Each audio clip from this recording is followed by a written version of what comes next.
Բուրըն ծափահարություններ Տեր Հիսուսին, ես հիանալի քարոզ եմ պատրաստել ձեզ համար և սկսելու ենք խոսքի ուսումնասիրմամբ, բարեկամներս այն Սաղմոս 65 գլխից է,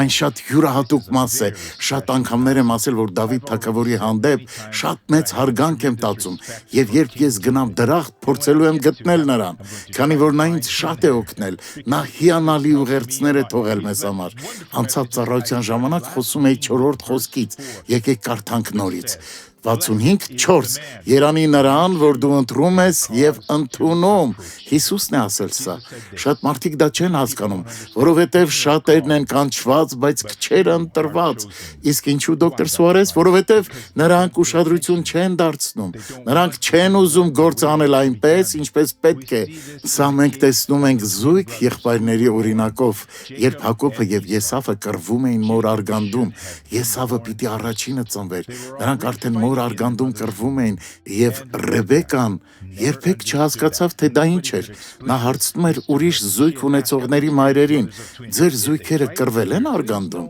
ոչ, երբեք, բայց նրա զույգերը կռվում էին և նա էր տանջվում արդյունքում, ուստի նա որոշեց աղոթել Աստծուն և հարցնել իմ Աստված, ինչ է կատարվում իմ արգանդում, Աստված պատասխանեց, 2 տարբեր ազգեր են դուրս գալու, ավագը կրտսերին է ծառայելու, այն պահին, երբ Հակոբը պիտի ծնվեր, Եսավը, ով ավելի ուժեղ էր, մեծ էր, հրեց նրան, դուրս եկավ, իսկ Հակոբը դուրս եկավ նրա ոտքը բռնած, մտածելով, ես քո տեղն եմ զբաղեցնելու, և այդպես էլ եղավ, Եսավը մեկն էր, ով շատ վայրի կյանքի էր սովոր, նա որսորդության էր գնում, շատ կատաղի կյանք ուներ, իսկ Հակոբը ոչ, նա մտորող էր, նա վրանաբնակ էր, աղոթում էր Աստծուն, փնտրում նրան, ծառայում Աստծուն, երբ Աստված կանչում է մեկին, նրանք զգում են այդ ցանկությունը, դուք եկել եք, որովհետև ինչ-որ բան է ձեր սրտին դրվել, բայց զգույշ եղեք, որովհետև թշնամին ստիպում է մարդուն մտածել, որ ինքը ավելի լավն է, քան մյուսները, ես կարիք չունեմ միշտ եկեղեցի գնալու, կամ ես կդառնամ մոլերանտ Աստծուն ամեն ժամանակ փնտրելով, բարեկամներս Տեր Աստված սեր է, դադարում եք սեր փնտրել, սա մի թակարդ է, որ Թշնամին է դնում ձեր համար, Տեր Աստված արդար է, դադարում եք արդարություն փնտրել, Տեր Աստված սուրբ է, նա նույնիսկ այսպես է ասում, սուրբ եղեք, որ ես սուրբ եմ, եթե մարդիկ դադարեն փնտրել այն, ինչ սուրբ է, դա կնշանակի նրանք չար են, և Դավիթ թագավորը Սաղմոս 2-ում հասկանում էր սա դեռ 1000 տարի Հիսուսից առաջ, Սաղմոս 65:4 Երանի նրան, որ դու ընտրում ես և ընդունում, այսինքն Աստված ընտրում է մարդկանց, շատերն են կանչված, բայց քչերը ընտրված, նա ընտրում է նրանց, ում ընտրում է, ուզում են Աստծո կամքը կատարել նրանք, ընդունում, խոնարհվում Տեր Աստծո առաջ, թույլ տալիս Սուրբ Հոգու շարժը, որ նրանց ուղղորդի այստեղ և այնտեղ, նրանք այն մարդիկ են, ովքեր հաջողակ են լինելու, երբ Հիսուսը բազմացրեց հացը և ձուկը, կար ընդամենը 5 գարեհաց և 2 փոքր ձուկ, 5000 մարդկանց համար չհաշված կանայք, եթե այնտեղ բոլորը իրենց կողակիցների հետ լինեին, ստացվում է 10,000 մարդ, եկեք ենթադրենք, որ ոմանք միայնակ էին, բայց այդ միայնակ մարդը նույնպես մենակ չէր գնա, նրանք մեկին կամ երկուսին իրենց հետ կտանեին, այսինքն ունենք 5000-ից ավելի, համարյա 10,000 մարդ, իսկ երեխաները, այսինքն կարող են կրկնապատկել, ստացվում է 20,000 մարդ, ընդամենը 5 հաց, 2 ձուկ, նա աղոթեց, օրհնեց դրանք, տվեց մարդկանց, նա նրանց հրամայեց 50-50, 100-100 խմբերով նստել, ամեն ինչ կազմակերպված էր, բարեկամներս Աստծո գործերը կազմակերպված են, մի կարծեք, որ դուք կարող եք գալ, բաց թողնել մի շարք քայլեր և առաջ անցնել, քանի որ դուք ամենախորամանկն եք այստեղ, այդպիսի բան չկա, դուք պիտի ճիշտ ձևով գաք և թույլ տաք, որպեսզի Աստված պատրաստի ձեզ, միշտ խոնարհ եղեք, Հիսուսը սովորեցնում է մեզ, որ եթե ուզում ենք առաջինը լինել, պետք է բոլորին ծառա լինենք, հետո երբ ամեն ինչ պատրաստ էր, նա օրհնեց ուտելիքը և ասաց տալ դրանք մարդկանց, նրանք սկսեցին կերակրել մարդկանց, քանի գարեհաց կուտի սոված մարդը, մեկը ով 3 օր հաց չի կերել։ Նրանք բաժանեցին հացը, հետո ձուկը, հետո էլի հաց բաժանեցին եւ մարդիկ ասացին. «Մենք արդեն կուշտ ենք, շնորհակալություն»։ Մարդիկ գոհ էին եւ նրանք նույնիսկ հարցնում էին. «Էլի ուզողներ կան, այստեղ բերեք մնացածը»։ Եվ ավելացավ 12 կողով հաց։ Ոչ մեկ այլևս չէր կարողանում հացի կամ ձկան կողմ նայել։ Նրանք բոլորը կշտացած էին եւ այն փոքր տղան, ով տվեց 5 գարե հացը եւ 2 փոքր ձուկը, տուն գնաց ուտելիքներով լի։ Հիսուսը ամեն ինչ բազմապատկեց։ Բարեկամներս, նա ուզում է, որպեսզի դուք գոհ լինեք։ Եկեք հիմա տեսնենք, թե ինչեր կատարվեցին Պարանայում, այնպիսի օրհնված երեկո էր։ Միացրեք տեսանյութը, խնդրեմ։ Աստված մեծ բաներ է գործում դոկտոր Սուարեսի ծառայության միջոցով։ Պարանայում մարդիկ հրաշքների երեկո ունեցան եւ սովորեցին, որ Աստծուն հնազանդվելը բերում է հաղթանակի։ Եղբայրներս, նրանք, ովքեր ուխտ են անում եւ կատարում այն, ինչ Աստված է ասել, նրանք ստանում են ժառանգությունը, նրանք հարգում են Աստծո անունը։ Իսկ ո՞րն է այդ ժառանգությունը։ Հաղթանակը Հիսուսի անունով։ Մեջքի խնդիրները անհետանում են միանգամից եւ բոլորի մոտ աղոթքից հետո Հիսուսի անունը օգտագործելով քանդում է ցանկացած չարի գործ։ Աղոթում եմ այս բոլոր մարդկանց համար եւ որպես Աստծո խոսքի ծառայող հրամայում եմ Հիսուսի անունով դուրս արի նրանց մեջքից։ Հիսուս Քրիստոսի անունով։ Տեսեք, թե ինչքան շատ մարդիկ են բուժվել։ Այստեղ դժվարությամբ էի գալիս եւ ասացի. «Հիսուս բուժիրի մեջքը»։ Իսկ հիմա ինչ էր պատահել։ 3 ամիս կլինի, որ ցավը ուժ գնացել էր։ Վերացել է։ Անցել է։ Այս մասում պարանոցից մոտ ցավեր ունեի, իսկ այստեղ գալուց հետո Վերացել է։ այո, իշնորհիվ Աստծո։ Մեջքի խնդիրներ ունեի երկար տարիներ, օստեոպորոզ Ինչ ունեի։ չէի կարողանում անել։ Չէի կարողանում կռանալ։ Կռացեք հիմա։ Ինչպես եք ձեզ զգում հիմա։ Հիասքանչ, շնորհակալ եմ Աստծուն։ Հիանալի է, իսկ դուք։ Ցավեր ունեի մեջքիս եւ ձեռքերիս հատվածում, նույնիսկ ուժս չէր պատում պահոցով բացել։ Իսկ հիմա Բժշկված եմ։ մեր Տերը հիասքանչ չէ։ 8 տարի մեջքի ցավեր եմ ունեցել։ Չէի կարողանում։ Իրականում ունակ չէի։ Ես դիմացի շարքում կանգնած էի, քանի որ նստելու տեղ չկար, եւ մեջքիս մեջ կարծես վառվում էր ամեն ինչ։ Իսկ հիմա կռացեք, խնդրեմ։ Այստեղ նայեք, բարեկամներս, օ Հիսուս, դու ինչ հրաշալի ես։ Ես ողնաշարի ճողվածք ունեի եւ բժիշկը ուզում էր ինձ վիրահատել։ Ես ասացի, որ ոչ, ես դա չեմ անի, որովհետեւ վիրահատվելուց հետո դուք երբեք նախկինը չեք լինում։ Ես ասացի. Հիսուսի անունով ես մի օր բուժվելու եմ։ Երբ դոկտոր Սուարեսը սկսեց աղոթել, մի ինչ որ գերբնական բան եկավ ինձ վրա։ Չեմ կարող բացատրել, թե դա ինչ էր։ Ինչու՞։ Որովհետեւ Հիսուսը բուժեց ինձ, նա ինձ փրկեց։ Անցած շաբաթ ես ոչ մի գիշեր չեմ կարողացել քնել, մեջքի ցավ Իսկ ունեի։ հիմա Անցել է, փառք Աստծո։ Նորից շատ ուժեղ մեջքի ցավ։ ցավն անցել է։ Հիսուսի անունով։ Փառք Աստծո։ Մեջքի ցավ։ 2 տարի է տառապում եմ այս ցավի պատճառով։ Կարծես մեջքս ջարդված լիներ։ Վերացել է։ Ինչ էր եղել քույրս։ Մեջքի ուժեղ ցավ ունեի, աշխատում էի եւ պատահաբար ընկա։ Հիմա անցել է։ Հիմա ցավ չկա։ Այսպիսով եկեք աղոթենք։ Հայր, ես հիմա հռչակում եմ, որ այս բոլոր մարդիկ, ովքեր հավատքով աղոթել են, հավատացել են, որ իրենց բժշկվելու լիազորագիրը ստորագրված է Հիսուսի անունով։ Ամեն։ Ավելի շատ հանդիպումներ են սպասվում։ Վատնելու ժամանակ չկա, քանի որ շատ մարդիկ պիտի իմանան ավետարանի զորության մասին։ Եկեք բուրըն ծափահարենք Հիսուսին, բարեկամներս։ Ուզում եմ մի ուղերձ հղել այնտեղի մարդկանց։ Ես խոստացել եմ, որ կանեմ։ Ես շուտով վերադառնալու եմ այնտեղ։ Ինչպիսի հրաշալի մարդիկ են նրանք։ Նրանք մեր ընդհանուր ընկերներն են, ունեն հիանալի հովիվ, հիանալի ծառայողներ։ Աստված նրանց շատ օրհնի։ Ես շուտով վերադառնալու եմ, որպեսզի Աստված ել ավելին գործի Հիսուսի անունով։ Եվ մենք ընդունում ենք այդ մարտահրավերը վերցնելու Աստծո խոսքը, տարածելու այն բոլոր մարդկանց, ովքեր կարիք ունեն Սուրբ Հոգու շնորհքի։ Աշակերտներից 2-ը Էմմաուս էին գնում եւ Հիսուսի մասին էին խոսում, երբ մեկ այլ ճամփորդ մոտեցավ նրանց։ Նրանք չգիտեին, որ դա Հիսուսն է։ Եկեք երգենք այդ հիանալի երգը հիմա։ Հիմա երգի բառերը կգրվեն էկրանին։ Փորձեք երգել եւ ապրել այդ բառերը, որպեսզի զգաք, թե ինչ էին նրանք զգում, երբ Հիսուսի հետ էին քայլում։ Հիսուսը ձեր կողքին է։ Կարող եք համոզված լինել, նա ուզում է օրհնել ձեզ։ Բայց նախ եկեք խոսքը ավարտին հասցնենք։ 65:4 Երանի նրան, որ դու ընտրում ես եւ ընդունում։ Մենք պիտի զգուշ լինենք, քանի որ ընտրությունը Աստծուն է։ Այն մարդուն է չէ։ Աստված գիտի այն, ինչ անում է, եւ եթե ձեզ չի ընտրել, ուրեմն դուք խնդիր ունեք ներսում։ Նրա աչքերը կատարյալ են, նա երբեք սխալ չի գործում։ 65:4 Երանի նրան, որ դու ընտրում ես եւ ընդունում, իսկ ինչի համար, որ քո սրահումը բնակվի։ Թող կշտանանք քո տան սուրբ տաճարի բարիքներովը, եւ Աստծո եւ Տիրոջ սուրբ տաճարը ամբողջ աշխարհից մարդկանց հավաքում է, երբ մենք ընդունում ենք Հիսուսին։ Մենք հիմա հավաքված ենք իր տաճարի տակ, ուր էլ լինենք, որ հեռավոր երկրում էլ լինենք, շատ աղքատ վայրում, շատ հարուստ տեղում, հենց սկսենք աղոթել, արդեն իսկ Աստծո տաճարի մեջ ենք, եւ այդտեղ միայն բարություն կա, միայն բարի բաներ կան, միայն Սուրբ Հոգու զորությունն է գործում, այնտեղ ոչ մի վատ բան չի կարող լինել։ Հաջորդ խոսքը մեր հաջորդ հանդիպման քարոզից մի մաս է։ Սաղմոս 65:5 Զարհուրելի կերպով արդարությունով կպատասխանես մեզ։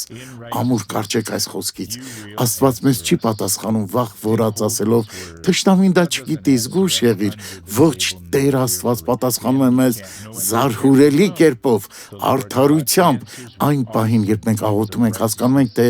ինչու սատանան չէր ուզում, որ մենք աղոթենք։ Երբ մենք գործի ենք անցնում, պատասխանը գալիս է զարհուրելի կերպով, արդարությունով, այն փոքրիկ բաներով չի գալիս։ Աստված պատերազմի մեջ է մտնում, որպեսզի ազատագրի մեզ ամբողջությամբ։ Մենք ոչինչ չենք զգում։ Սա հոգևոր դաշտում է տեղի ունենում, բայց մեր Տեր Աստված հաղթում է ցանկացած պատերազմ։ Իհարկե այդպես է, ոչ մի նման դեպք չկա, որ Աստված ձախողի ազատագրումը։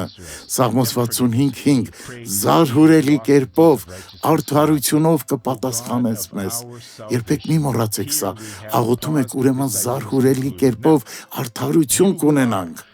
Ով մեր փրկության Աստված, որ երկրի ամեն ծայրերի եւ ծովի հեռավոր տեղերում բնակվողների հույսն ես, եղբայրս, քույրս, ուր էլ լինենք, նա է մեր վստահությունը երկրի ցանկացած ծայրում։ Երկրիս երեսին չկա այդպիսի տեղ, լինի դա պատերազմ, խաղաղություն, որ Տեր Աստված չորտնի մեզ երջանիկ եւ հաջողակ մարդ չսարքի,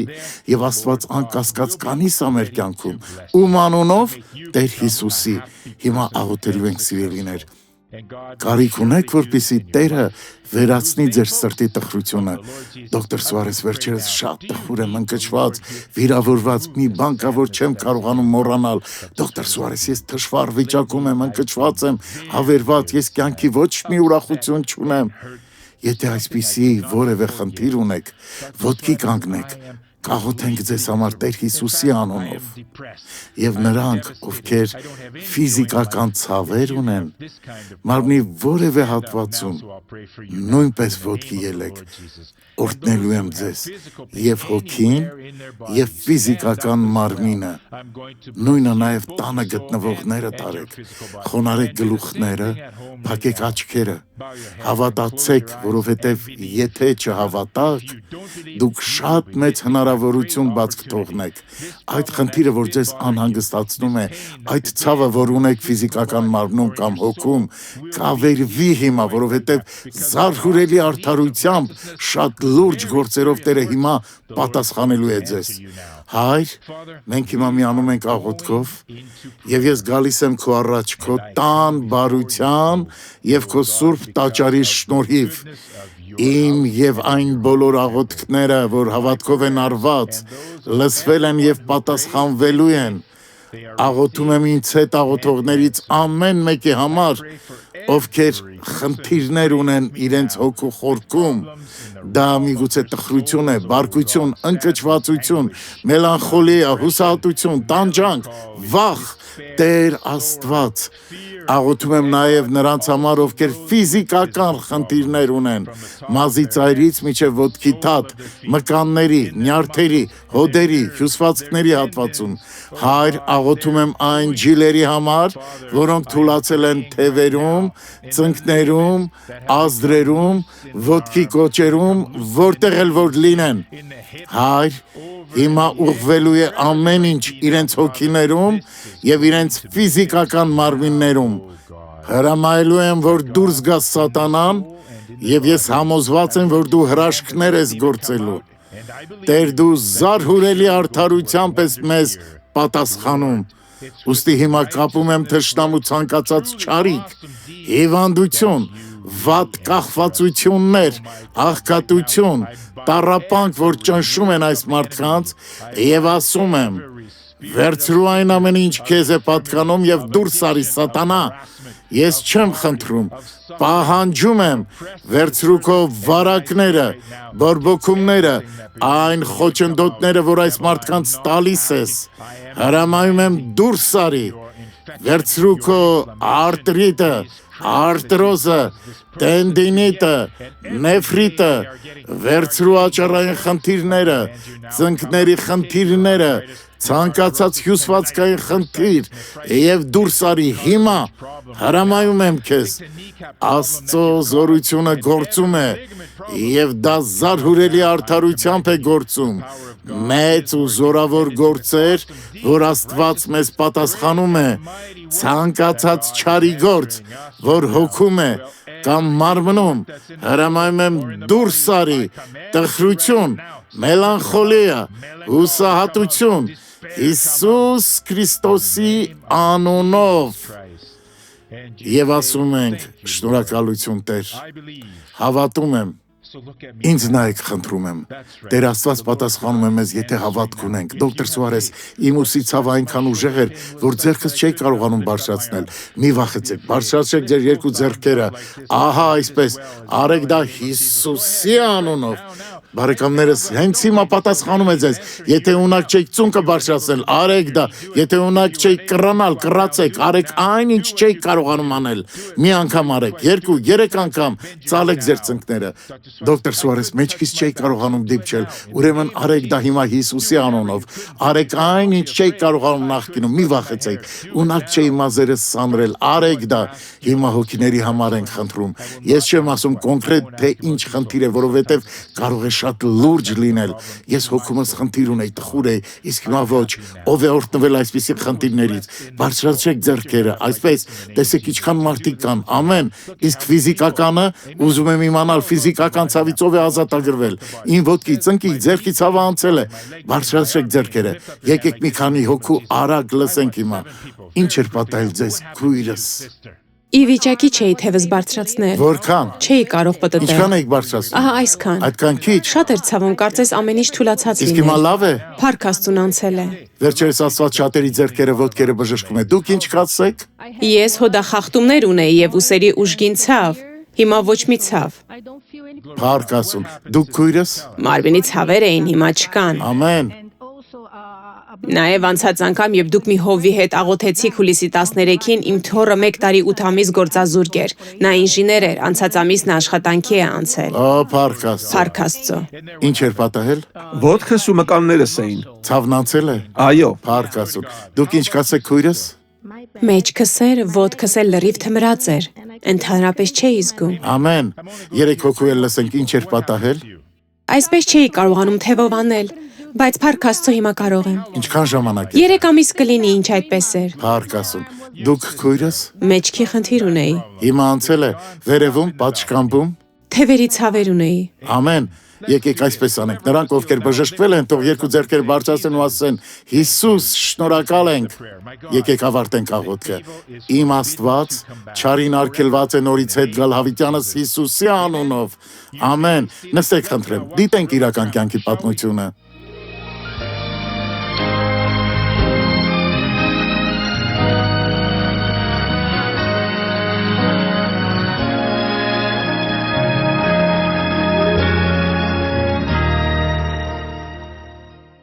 Ես 12 տարեկան էի, երբ ընդունեցի Հիսուսին։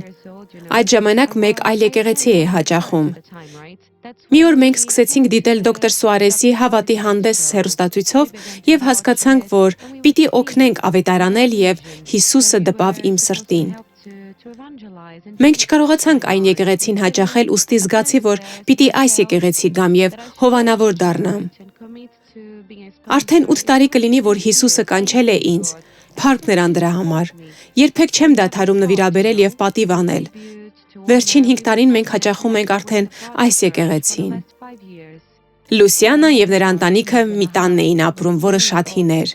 Իմ քույրը եւ ես մի սենյակի մեջ էինք քնում, երբ անձրև էր գալիս, մենք ստիպված էինք լինում արթնանալ եւ տեղաշարժել մեր անկողինները։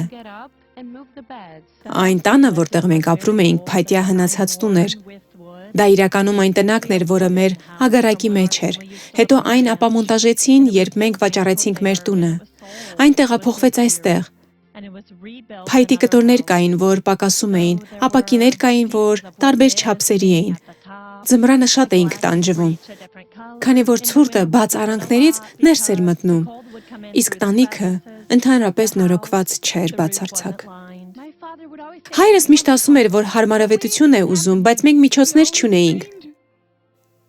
Մենք միշտ երազում էինք լավ կյանք ապահովել մեր հոր համար։ Մեր տունը շատ հին էր, ամեն ինչ քանդվում էր։ Անձրևի ժամանակ ավելի լավ էր դրսում մնային, քան ներսում, անձրևաջրերի պատճառով, որովհետև ամբողջ օվին թրջվում էինք։ Ինչ վերաբերում է հովանավորչությանը, Հիսուսը դպավ մեր սրտին, որ կառուցենք։ Մենք սկսեցինք աղոթել, մտածում էինք վարկ վերցնել, որ տունը ավարտին հասցնենք։ Հիշում եմ մի օր քույրը զանգեց ինձ, երբ ես Մարինգայում էի։ Նա ասաց ինձ. «Լուս, լսիր, բանկում ոչինչ չստացվեց, եւ դա ինձ այնքան տխրեցրեց, որովհետեւ դրանով մեր տան շինարարությունը ավարտին պիտի հասցնեինք։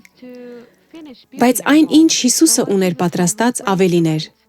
Աստվածաշնչում գրված է. ոչ հովի ոչինչ պարտական չմնաք բացի իրար սիրելուց։ Ես աշխատանք ունեի, քույրերս նույնպես։ Եթե ես ասեի, որ մենք ուղակի գումար էինք խնայում, սխալ կլինի։ Չեմ կարող բացատրել դա։ Միայն Հիսուսը կարող էր դա անել։ Ինչքան էլ որ մենք շինանյութ էինք առնում, գումարը միշտ բավականացնում էր։ Ի շնորհիվ Աստծո կարողանում էինք այստեղ մի բան առնել։ Եվ Աստված այնպես դասավորեց ամեն ինչ, որ մենք հասցրեցինք կառուցել ամբողջ տունը այն հարմարավետություններով, որ ունենք հիմա։ Փառք Աստծուն։ Ոչ մեկին ոչ մի կոպեկ պարտք չենք։ Ամենակարևորը Աստծո խոսքի մեջ ենք։ Այսօր մեր տունը իսկական օրհնություն է, այն ընդարձակ է։ Շնորհակալ ենք Աստծուն ամեն ինչի համար։ Մենք տեսանք Աստծո ձեռքը մեր կյանքի վրա։ Նույնիսկ մեր հարևանները երբեմն ասում են. «Մարդիկ, ովքեր նայում են ձեր կյանքին, տեսնում են այս ամենը, կարող են համոզված ասել, որ միայն Աստված էր, որ օգնեց ձեր կյանքում»։ Դա միայն Աստծո ձեռքի գործն է։ Մեր երազանքը կատարվեց։ Աստված մեկ այլ օրհնություն տվեց Լուսիանային, որ նա կարողանա ավելի շատ ժամանակ անցկացնել ընտանիքի հետ եւ մեծացնի իր եկամուտը։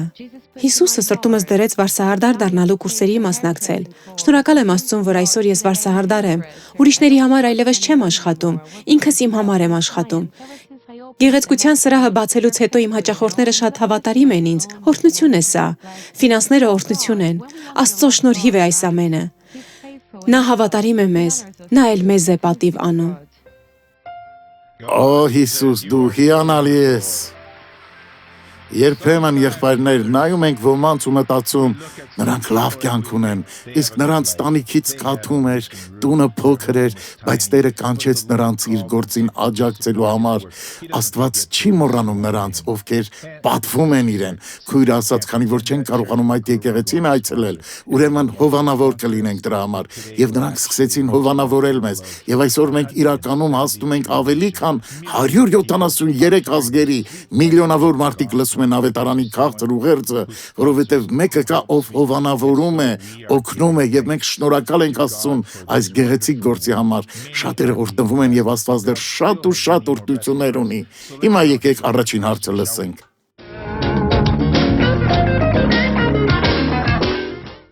Դոկտոր, ինչ պիտի անի քրիստոնյան, որպեսզի ազատվի հպարտությունից եւ չարի ազդեցությունից։ Նա պիտի խոստովանի Աստծուն եւ ասի. «Իմ Աստված, ես չգիտեմ թե ինչու, բայց ես ուրիշներից ավելի բարձր եմ ինձ դասում, կապ չունի ով էլ լինի, ես իրականում այն մարդը չեմ, ով ցանկանում է ուրիշներին օգնել, ես ունայն եմ ու սնապարծ, Տերը մեզ նրա մեջ է դատապարտում, ինչ ուզում է փոխել մեր կյանքում։ Օրհնված են այն մարդիկ, ովքեր ունակ են տեսնելու իրենց իսկ սխալները, ոմանք դա երբեք չեն տեսնում, նրանք ուրիշներին են վնասում եւ դա չեն նկատում, բայց երբ դուք դա տեսնում եք, Աստված ասում է. «Ես կարող եմ քեզ փոխել»։ Դուք պիտի ուղղակի ասեք. «Փոխիր ինձ Տեր, ես ունեմ դրա կարիքը», եւ թույլ տվեք, որպեսզի Աստված փոխի ձեզ։ Նա կսկսի ձեզ աստվածաշնչյան խորհուրդներ տալ։ Դուք կսկսեք աղոթել եւ մի օր հանկարծ դուք Աստծո ձեռքերում օրհնություն կդառնաք։ Երբեք նախապաշարմունք մի ունեցեք ոչ մեկի դեմ։ Այս մարդը հանցագործ է, նա լավը չէ։ Ոչ, եղեք այնպիսին, ով աղոթում է բոլորի համար, եւ Տեր Աստված կառաջնորդի ձեզ։ Երկրորդ հարցը խնդրեմ։ Երկրորդ Տիմոթեոս 2:22-ում Պողոսը խոսում է երիտասարդական ցանկություններից փախչելու մասին։ Ինչ կարող ենք անել դրանից փախչելու համար։ Այսպես եղբայր, դուք իսկապես պիտի փախչեք, որովհետև սա լուրջ է, ես իմ օրինակը կասեմ, երբ ես հաստատակամ կանգնեցի հավատքով, 20 տարեկան էի, ես Աստծո հետ դաշին կնքեցի եւ ասացի. «Հայր, ես սա չեմ ուզում եմ սուրբ լինել»։ Ժամանակներ կային, որ ես շաբաթը 2 անգամ ծոմ էի պահում, 3 շաբթի, 5 շաբթի օրերին, 24 ժամ, նաեւ աղոթում էի ջերմեռանդորեն ամեն օր 2 ժամով։ Ես իսկապես խնդրում էի Աստծուն եւ Աստված ազատագրում էր ինձ, եւ ես սովորեցի սուրբ գրքում գրվածը. հոգով գնացեք եւ մարմնի ցանկությունը չեք կատարի։ Իսկապես խնդրեք Աստծուն եւ Աստված կազատագրի ձեզ, ինչպես ինձ էր անում, ու ես սովորեցի այդ խոսքը. հոգով գնացեք եւ մարմնի ցանկությունը չեք կատարի։ Արեք սա եւ դուք հաջողված կլինեք։ Ամեն ինչ ունի իր ճիշտ ժամանակը, ամեն ինչ ճիշտ անելու համար, այլ ոչ թե սխալ։ Թողեք Աստվածանի գործը այն ձևով, ինչպես պիտի արվի։ Իսկ հիմա անցնենք բացիր սիրտդ էջին։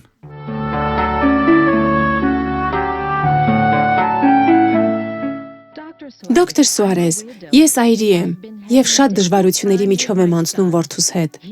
Նա ներքաշվել է թմրանյութի տրաֆիկինգի մեջ։ Ես սա ինձ շատ է անհանգստացնում։ Ես մեկ այլ քաղաք տեղափոխվեցի նրա հետ, որպեսզի հեռու պահեմ այդ ամենից, բայց նա ուզում է ետ դառնալ։ Հոգնել եմ կռվելուց ու տանջվելուց։ Խնդրում եմ, դոկտոր Սուարեզ, ինձ մի խորհուրդ տվեք։ Հարցը քաղաքը փոխելու մեջ չէ, այլ նրա, թե ով է նրա սրտի տերը։ Սատանան արդեն տիրում է նրա սրտին։ Մեկ ով այդպիսի բաների մեջ է ներքաշված, ինչպիսիք թմրամիջոցների վաճառք կամ ուրիշներին վնասելը, սթափ չի կարող լինել։ Ինչ եք ուզում անել։ Հարցը քաղաքը փոխելու մեջ չէ, այլ սրտի տիրոջը փոխելու մեջ։ Առաջին հերթին բացեք ձեր սիրտը Աստծուն։ Ինչ պիտի փոխեմ։ Երբեմն ոչինչ չենք տեսնում։ Բան չկա փոխելու իմ մեջ, բայց երբ դուք Աստծուն հարցնում եք, նա սկսում է ցույց տալ ձեզ. «Իմ Աստված, շնորհակալություն, լիքը բաներ կան փոխելու»։ Հետո սկսում եք սովորեցնել ձեր որդուն այն ճանապարհով, որ պետք է գնա, բայց արագ անցեք այդ պատերազմին։ Ոչ մի վայրկյան մի կորցրեք, որովհետև այն մարդիկ, ովքեր այս ուղին են ընտրել, երկար կյանք չունեն։ Նա կարիք ունի արագ փոխվելու, որպեսզի Աստված կարողանա փոխել նրան Հիսուսի անունով։ Աստված փոխում է մարդկանց, պատասխանում է մեր աղոթքներին զարհուրելի կերպով։ Աղոթենք. Հայր, նախ աղոթում եմ տանը գտնվողների համար, մեր Աստված, դիպչիր այդ մարդկանց։ Ես կշտամբում եմ չարիքին, որ այդ մարդկանց կյանքերում էր գործում, ովքեր հիմա աղոթում են եւ ասում եմ. Սատանա, դուրս արի հիմա Հիսուսի անունով։